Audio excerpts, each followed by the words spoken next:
My wife of 5 years got offended when I requested a paternity test and now wants to divorce me, even though I am the father. Posted by you/worried husband throw 1. I, 35M, met my wife, 29F, through a mutual friend.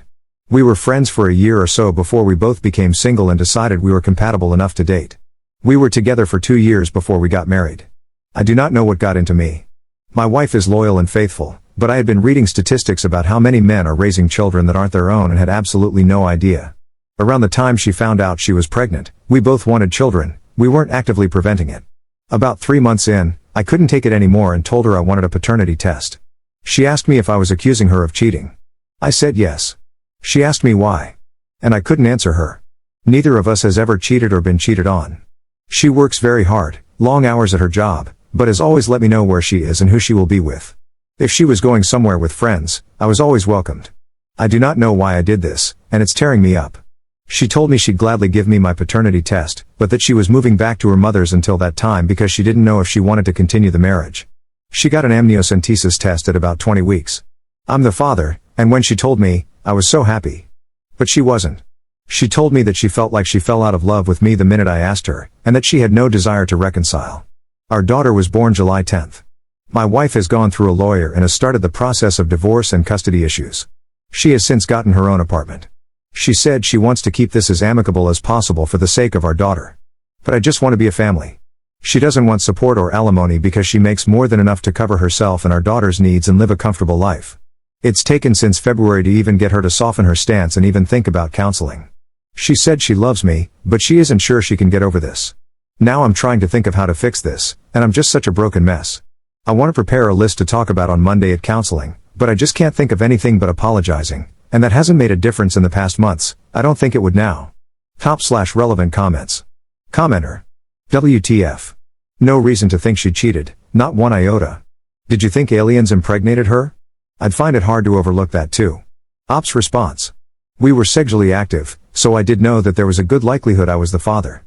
I just couldn't shake that little voice that told me I might not be. Commenter 2. Yeah, I'm having a hard time mustering enough sympathy to give you any advice.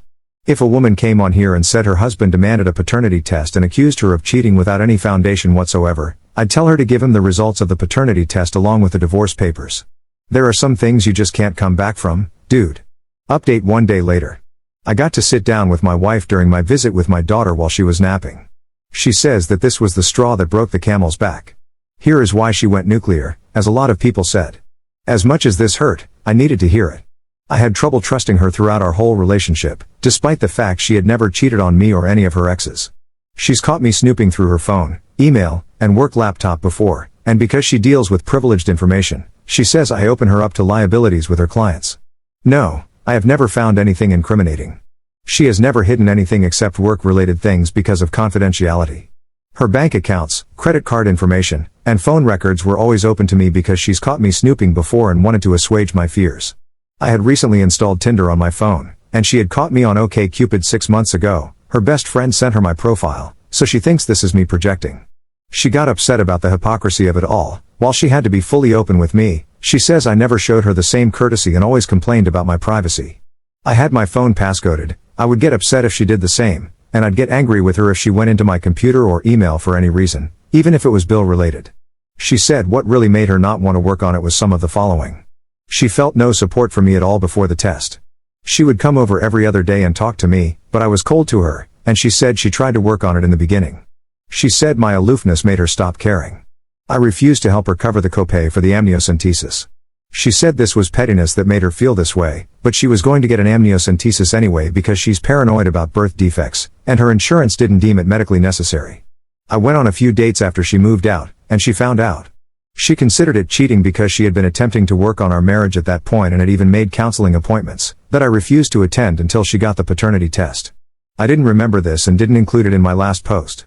She said she's willing to work on the marriage, but it has to be open both ways, and she isn't willing to move back in with me right away. I have to give her the passcode to my phone and delete Tinder. I do not want to give her the passcode to my phone because I think I deserve my privacy. Her other condition is personal therapy in addition to couples counseling. I don't want to do this either, because, as many of you have pointed out, there's nothing wrong with wanting to be sure. Top/relevant comments. Commenter. I am shocked you posted an update. Your original post included nothing that would help us understand her decision. Frankly, you sound completely out of touch with reality. I can't imagine why she's willing to work on this marriage. Let her go. For her sake. Op's response. She hadn't told me. She was keeping contact minimal, besides allowing me to see our daughter, but she wasn't opening up to me about how she felt. Commenter 2. Wow, I can't believe the crap you did to her. And she is still willing to work on things. You, sir, need counseling and a swift kick to the backside. Op's response. She said she's willing to because of our daughter, but if it were just her, she wouldn't. Commenter 3. You left out the stuff about being protective of your mobile devices, having a Tinder profile, and going on dates yesterday? You deserve your privacy? You are a piece of work. Or a troll. For God's sake, get help and put all this energy into being a good dad. Don't be so effing self-involved and selfish. Op's response. I didn't go on any dates until after she left. Commenter 3. You don't go on dates when you want to stay in a marriage. Second update 5 days later. I realize now that I'm not exactly someone you want to sympathize with, and I'm sorry. I do love Marissa and want to be a better husband and father. But I will not get that chance. In therapy, our therapist had us lay everything out on the table, and I admitted that I was an unfair hypocrite. She admitted that she's happier without me, despite being a single mother for all intents and purposes. We attempted to talk it through, with her laying out her terms to re-enter the marriage.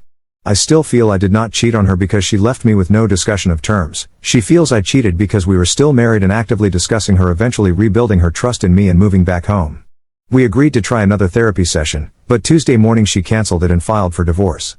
We had dinner that night. She told me she was sorry, but she didn't think it would work because her trust at this point was irrevocably broken. I told her it was okay. We sat down and talked about visitation until she leaves in January, when she will be moving to her home state with an opportunity that grants her more money and better benefits, including on-site daycare. She told me she harbors no hard feelings toward me, but she wishes it hadn't ended this way. I told her it didn't have to, but she disagreed and said it did. I told her I'd give her access to my phone and such, but the fact that I did that to her left a sour taste in her mouth about it, and she doesn't want a relationship where it's considered normal to not share or rifle through the other person's things for no reason, as she put it. We agreed on child support, and we will get it in writing. I make a comparable amount to what she will be making, so we agreed to split baby's expenses. Baby will be on her insurance. I gave her a check for the amount for the amnio. Anything else we can think of? I know there's no chance of getting my wife back now, but how can I be a good dad to baby long distance? We talked about me eventually moving to be in proximity. She made sure to emphasize for baby, that we will not be getting back together, but I'm locked into a contract until next December at least. Top/relevant comments. Commenter. I still feel I did not cheat on her. Dude, you were still married, of course you cheated. She did not, but you acted like she did with wild accusations not based on any facts. And now you are blaming the divorce on her. Great job. You should make sure to move closer to the baby after your contract is over, and try to be the best dad possible. Especially since you are the one who screwed up your marriage beyond repair. Honestly, besides money, there is nothing you can do for the baby long distance. It's not like the baby can talk to you on the phone. Being the best dad possible means actually being there for your child. Commenter 2. He's also completely glossing over the fact that he was actively on dating services like Tinder and OkCupid while they were definitely still together. There's no well technically we were separated blah blah blah rationalization for that.